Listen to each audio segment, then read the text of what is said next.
ជំរាបសួរបងប្អូនទាំងអស់គ្នាសូមស្វាគមន៍មកកាន់ Channel YouTube Prauthi នៅក្នុងคลิปវីដេអូទី6ចូលមកដល់คลิปវីដេអូចំណេះដឹងទី6នេះដែរខ្ញុំសូមធ្វើការបង្ហាញបងប្អូននឹងពីរបៀបមើលផែនទីឬក៏ប្រើប្រាស់កម្មវិធី Google Map ឲ្យបានស្ទាត់ជំនាញពេលបងប្អូនទៅណាមកណាមិនបាច់បាសួរផ្លូវគេថាផ្លូវនេះទៅណាបើគោលដៅបើមួយនេះបាទនៅណានៃអញ្ចឹងណាបាទលើសូមធ្វើការបែរកាមេរ៉ាបន្តិចដើម្បីធ្វើការបង្ហាញបងប្អូននៅលើទូរស័ព្ទដៃតែម្ដងបាទជាដំបូងបងប្អូនចូលមកក្នុងទូរស័ព្ទដៃរបស់បងប្អូនមកហើយចំពោះកម្មវិធីបាទផែនទីឬក៏ map នេះបងប្អូនមិនបាច់ធ្វើការដំឡើងចេញពី Play Store ទេនៅលើទូរស័ព្ទដៃរបស់បងប្អូននីមួយគឺតែងតែមានមកស្រាប់ណាបងប្អូនចូលមករកមកវាតែងតែនៅក្នុងពាក្យថាបាទ Google នេះបងប្អូនចុចបន្ទាប់មកហើយបងប្អូនរកមើលនិមិត្តសញ្ញាបែបនេះបាទនៅលើភាសាខ្មែរគេដាក់ថាផែនទី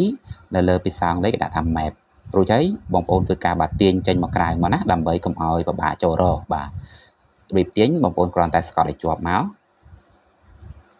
រួចហើយវាចេញមកដល់ទម្រង់បែបនេះបងប្អូនធ្វើការបាទដាក់ឲ្យចំត្រឹមណាដែលបងប្អូនថាស្និទ្ធដៃណាបាទចំពោះខ្ញុំដាក់ត្រង់នេះបាទមកដល់ចំណុចនេះពេលដែលខ្ញុំបាទចាក់សោរួចហើយដោះមកវិញនឹងបាទឃើញបែបនេះតែម្ដងណាបាទពេលបងប្អូនទាញមកបែបហ្នឹងហើយបងប្អូនចង់ចូលមើលបងប្អូនត្រូវតែបាទបើកទីកន្លែងឬក៏ location សិនបងប្អូនគ្រាន់តែអុសលើខាងលើបែបនេះមកដោយបងប្អូនធ្វើការបើកអ៊ីនធឺណិតឬក៏ Wi-Fi ហ្នឹងណាបាទរួចហើយបងប្អូនអុសពីរដងបាទហើយបងប្អូននឹងឃើញគេដាក់ថាបាទ location នៅលើភាសាខ្មែរគេដាក់ថាទីកន្លែងបើសិនជាអត់ឃើញទេបងប្អូនធ្វើការបាទអុសមកខាងស្ដាំទៀតមកប៉ុន្តែបើសិននៅតែអត់ឃើញទេបងប្អូនចុចបាទនិមិត្តសញ្ញាខ្មៅដៃជួនកាលវាលាក់ណាបាទអញ្ចឹងបងប្អូនចុចកន្លែងបាទ edit ហ្នឹងមកបងប្អូននឹងឃើញកម្មវិធីលាក់នៅខាងក្រោមជាច្រើនបាទអញ្ចឹងបើសិនជាបងប្អូនថាកម្មវិធីមួយហ្នឹងបាននៅខាងក្រោមហ្នឹងរៀបទាញយកបងប្អូនគ្រាន់តែស្កត់ឲ្យជាប់មករួចហើយធ្វើការអូសបាទអូដាក់ខាងលើអញ្ចឹងមកណាបាទនេះ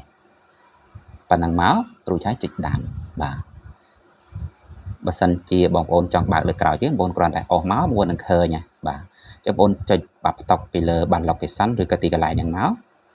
បាទតែប៉ុណ្ណឹងទៅបើកហើយណាបងប្អូនណាបាទនេះឃើញសញ្ញាសហ្នឹងគឺមានន័យថាបើកបាទតែប៉ុណ្ណឹងទៅបងប្អូនចូលមកក្នុងបាទផែនទីឬក៏ map មក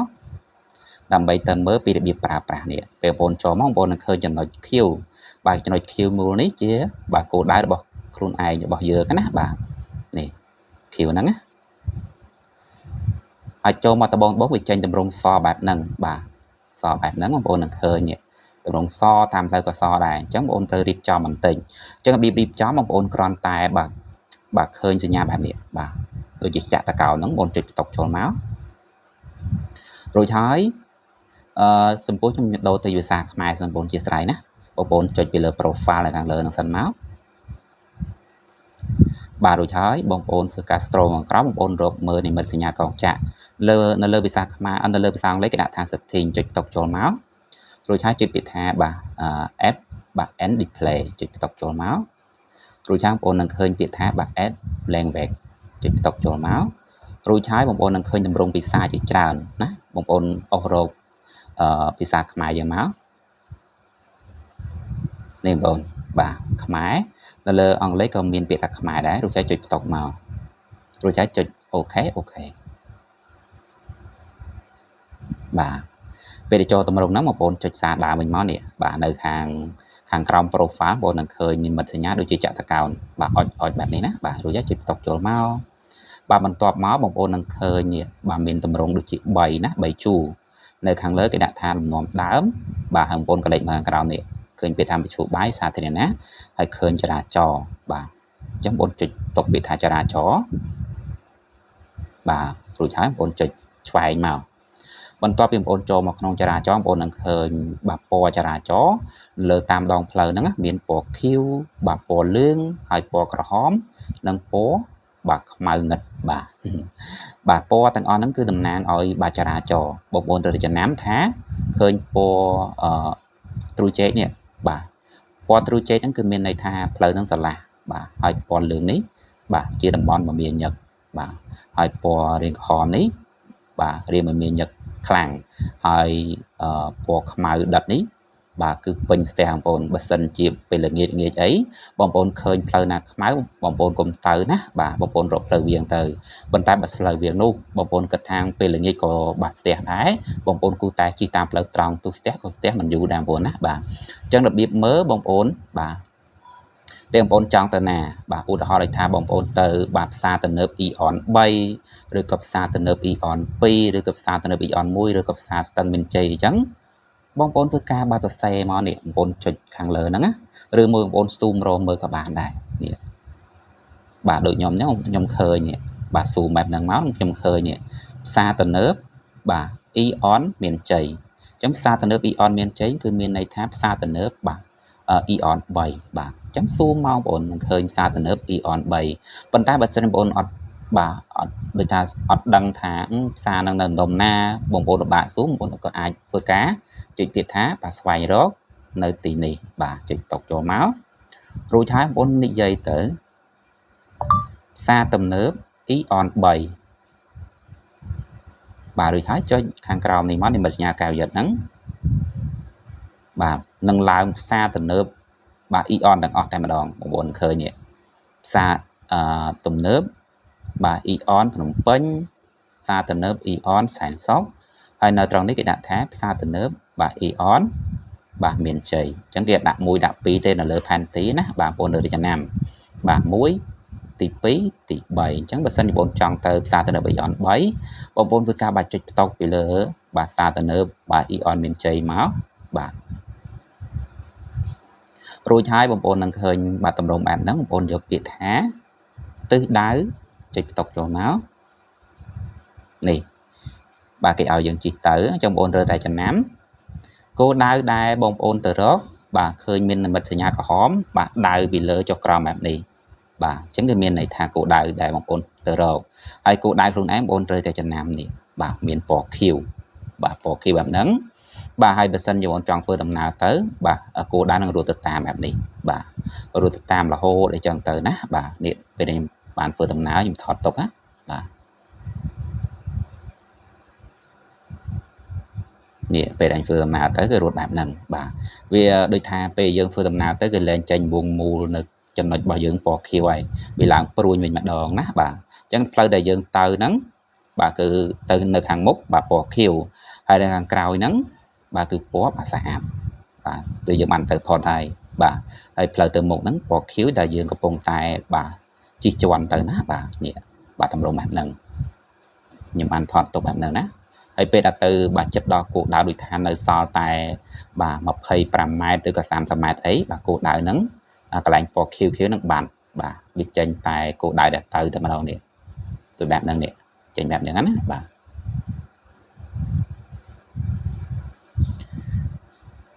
ហើយបើសិនបងប្អូនទៅផ្សារតឹងមានជ័យបងប្អូនគ្រាន់តែស៊ូមមកបាទឧទាហរណ៍បងប្អូននៅភ្នំពេញអញ្ចឹងគាត់ទៅស៊ូមកបងប្អូននឹងឃើញនេះបាទផ្សារទំនើបស្ទឹងមានជ័យអីបាទមិនបាច់ស៊ូផ្លូវគេទេបងប្អូនណាទៅរកឃើញនៅខ្លួនឯងបាទនៅដំហ្នឹងស៊ូមទៀតមកនេះវាជាប់ផ្សារទំនើប Eon 3ដូចអញ្ចឹងស៊ូមមកទៅបងប្អូនលុបចេញសិនបាទលុបចេញសិនមកបងប្អូននឹងឃើញផ្សារទំនើបបាទស្ទឹងមានជ័យថ្មីបាទហើយស៊ូមទៀតទៅបងប្អូននឹងឃើញផ្សារទំនើបស្ទឹងមានជ័យទីត្រៃផ្សារស្ទឹងមានជ័យគឺមានន័យថាផ្សារស្ទឹងមានជ័យចាស់អញ្ចឹងណាបងប្អូនស៊ូមរកមកបងប្អូនបើសិនបងប្អូនទៅបងប្អូនធ្វើការបាទស៊ូមរកបាទមើលតើផ្សារអស់ហ្នឹងនៅដំណាអញ្ចឹងគោលដៅដែលបងប្អូនបាទចិត្តទៅបាទនៅបាទសល់មួយថ្ងៃពីរថ្ងៃទៀតបងប្អូនទៅបងប្អូនស៊ូមរកមើលឲ្យហើយមកបងប្អូនណាផ្សារបាទអូឡ িম্প ិកអញ្ចឹងគឺងាយស្រួលបងប្អូនបាទដូចខ្ញុំប្រាប់បងប្អូនអញ្ចឹងបើសិនបងប្អូនចង់ទៅបាទផ្សារអូឡ িম্প ិកបងប្អូនចុចផ្ទុកទៅលើផ្សារអូឡ িম্প ិកមករួចហើយចុចពាក្យថាបាទទិសដៅគេនឹងចឹងឲ្យ5បងប្អូនថាឲ្យជិះតាមផ្លូវណាមានផ្លូវ2បងប្អូនជ្រើសរើសបាទផ្លូវ1បាទផ្លូវបាទស្ពានដៃចកាដងបាទទី2ផ្លូវបាទបុកបឹងតាម៉ាតឡើងវត្តតាមវត្តអង្គតមិញឡើងទៅបាទខាងមុខពេទ្យរុស្ស៊ីនិងចុះទៅដល់បាទកាច់ចុះឡើងកឡើងដល់ផ្សារបាទអូឡ িম্প ិកហើយបងប្អូននឹងឃើញណាបាទអញ្ចឹងបងប្អូនត្រូវតែចំណាំគោលដៅខ្លួនឯងមកចំណាំតែ2បានហើយចំណាំទី1បាទគោលដៅរបស់យើងគឺពណ៌ខៀវបើសិនបងប្អូនធ្វើដំណើរទៅនឹងចេញពណ៌ព្រួញបាទព្រួញនៅខ្ញុំបង្ហាញបងប្អូនមិញណាបាទនេះចេញព្រួញបាទព្រួញបែបនេះបាទចាំបងប្អូនគាត់ឲ្យចំណាំប៉ុណ្ណឹងទៅហើយបើសិនបងប្អូនថា ពណ៌ចរាចរណ៍ដូចជាបាក់មើលដូចហើយដូចឃើញរបស់គេដូចជាមាន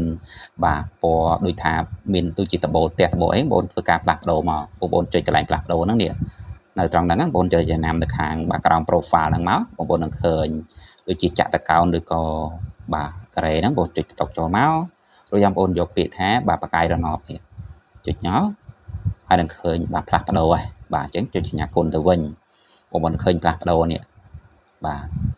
ឃើញដូចជាដបូលផ្ទះដបូលអីចឹងណាបាទនេះជាដបូលផ្ទះពិតដែរបាទខាងផ្កាយរណបចាប់បាទអញ្ចឹងបើសិនបងប្អូនចង់ចូលមើលក៏បានដែរហើយមិនថាបងប្អូននៅបាទពណ៌ចរាចរណ៍មាញ់ទេក៏បងប្អូនអាចចូលមើលបានដែរឧទាហរណ៍បងប្អូនចង់ចូលមើលនៅខាងមុខបាទសាលាសង្កាត់ដង្កោអញ្ចឹងបងប្អូនគឺស្អាតស៊ូមមួយចិត្តមករួចហើយនឹងបង្ហាញរូបថតបែបនេះបើសិននៅឆ្ងាយពេកវាអត់ចេញរូបថតទេណាបាទនៅរូបថតបែបហ្នឹងបងប្អូនស៊ូមរៀងចិត្តបាទចិត្តតិចទៀតបាទចិត្តប៉ុណ្ណឹងបងប្អូននឹងឃើញរូបថតដែរបាទរូបថតបងប្អូនចុចទៅលើរូបថតហ្នឹងមកបាទនោះនឹងបង្ហាញនេះបាទនេះគេបង្ហាញមានរូបពីរបាទទី1បងប្អូនឃើញរូបធំថាគោដៅបងប្អូនធ្វើការស៊ូមនៅណាបាទអញ្ចឹងបងប្អូនស៊ូមហ្នឹងនៅបាទមុខបាទមន្ទីរពេទ្យដង្កោបាទអញ្ចឹងបងប្អូនមើលនេះបាទអញ្ចឹងបើសិនបងប្អូនថាចង់មើលរូបឲ្យធំបងប្អូនចុចព្រួយបាញ់ទៅបាញ់មកហ្នឹងមកបាទហើយបើសិនបងប្អូនចង់ថាស៊ូមធំអញ្ចឹងអត់ដឹងគោដៅថានៅណាទេបងប្អូនធ្វើការបាទចុចព្រួយមិញមកបងប្អូននឹងឃើញគោដៅខ្លួនឯងនៅមុខបាទសាលាមន្ទីរពេទ្យដង្កោបាទបង្អែកដង្កោអញ្ចឹងណាបាទអញ្ចឹងបើសិនបងប្អូនចង់ទៅមុខទៀតក៏បានដែរនេះចុចព្រួយបងនឹងឃើញព្រួយ2បាទព្រួយទៅមុខហើយព្រួយមកក្រោយបាទទៀតមកបងប្អូននឹងឃើញរូបថតនេះប៉ុន្តែរូបថតនេះគឺថតយូរបងប្អូនមើលខែឆ្នាំនេះបាទគូកតុលាបាទ2022បាទថតយូរដែរហើយបងប្អូនណាបាទ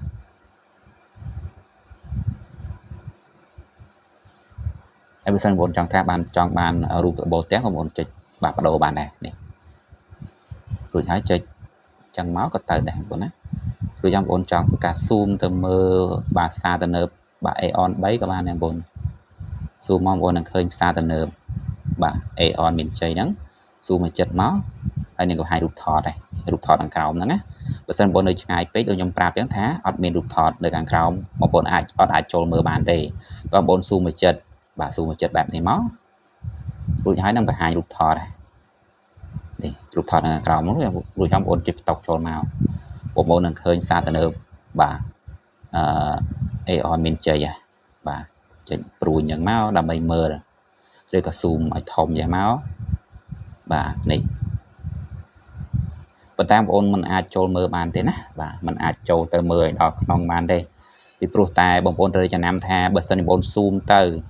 ដូចថាវាផុតនេះអាផ្លូវ QQ នេះបាទពីផុតអញ្ចឹងបងប្អូនអាចចូលមើលបានទេបងប្អូនត្រូវចំណាំថាតើតែឃើញបាទចំណុច Q2 ហ្នឹងទៅបងប្អូនអាចចូលមើលបានបាទចំពោះផ្លូវលំផ្លូវអីបងប្អូនអាចចូលមើលបានទេណាបាទបងប្អូនចំណាំតែប៉ុណ្្នឹងនេះដូចផ្លូវទូចនេះបើសិនបងប្អូនអត់ឃើញក្បាត់ Q បាទបងប្អូនអត់អាចស៊ូមចូលមើលបានទេបាទតើតែឃើញបាទ QQ អញ្ចឹងក្រហមអញ្ចឹងទៅបងប្អូនអាចចូលមើលបានបាទ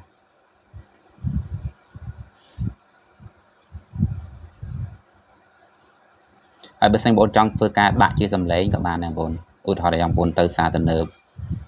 បាទឥឡូវខ្ញុំខ្ញុំដាក់ផ្សារនេះចុះ Camel បាទនេះសារទំនើប Camel ក៏ល្បីដែរនៅមុខផ្ទះឡខាងបាទកណាយាហ្នឹងបងបាទចុចមករួចបងចុចពាក្យថាបាទទិសដៅបាទឬថាបងចុចពាក្យថាចាប់ផ្ដើមនេះនោះនឹងនាំយើងទៅឆ្ពោះទៅមុខវិថីចំការដង217បាទពេលបងប្អូនធ្វើដំណើរទៅនឹងប្រាប់ថាយើងបត់ស្ដាំដល់មុខចឹងឲ្យបត់ឆ្វេងបត់អីចឹងណានេះពេលខ្ញុំចាញ់បាទពីផ្ទះរបស់ខ្ញុំទៅហ្នឹងបាទចិត្តដល់ហ្នឹងនឹងប្រាប់ថាយើងបត់ស្ដាំបាទនេះគេដាក់ថាបន្ទាប់នេះបាទមានព្រួយផងហើយចិត្តដល់គេប្រាប់យើងបត់ស្ដាំអីចឹងណាអានេះផ្លូវទៅបាទពេលបងប្អូនទៅដល់មុខអីចឹងចិត្តដល់ផ្លូវបត់ឆ្វេងទៀតក៏គេប្រាប់យើងដែរបាទយឺតបត់ឆ្វេងអញ្ចឹងបាទគឺងាយស្រួលបងប្អូនណាបើសិនបងប្អូនដាក់ទូរស័ព្ទក្នុងកប៉ៅអីបងប្អូនដូចថាជិះម៉ូតូដាក់ទូរស័ព្ទក្នុងកប៉ៅដើម្បីស្ដាប់តលេងដាក់កាសអីបងប្អូនបាទអត់ចង់កាន់ទូរស័ព្ទបដើបើកម៉ូតូបដើបងប្អូនធ្វើបែបហ្នឹងទៅណាបាទដូចគេនឹងប្រាប់ហើយបាទអញ្ចឹងវីដេអូរបស់ខ្ញុំមានតែប៉ុណ្្នឹងទេបងប្អូនហើយមុនឃ្លីបរបស់បងប្អូនទៅក៏សូមជូនពរជូនចៃដល់បងប្អូនរកទទួលទីមិនបានហើយបើសិនជារាល់ការនិយាយស្ដីរបស់ខ្ញុំមានលើសលុបខ្វះខាតត្រង់ចំណុចណាខ្ញុំបាទក៏សូមការតែអភ័យទោសពីសំណាក់ពុកម៉ែបងប្អូនផងបាទនេះដែរខ្ញុំបាទក៏សូមអរកាយជម្រាបលាជួបគ្នានៅវីដេអូក្រោយបាយបាយ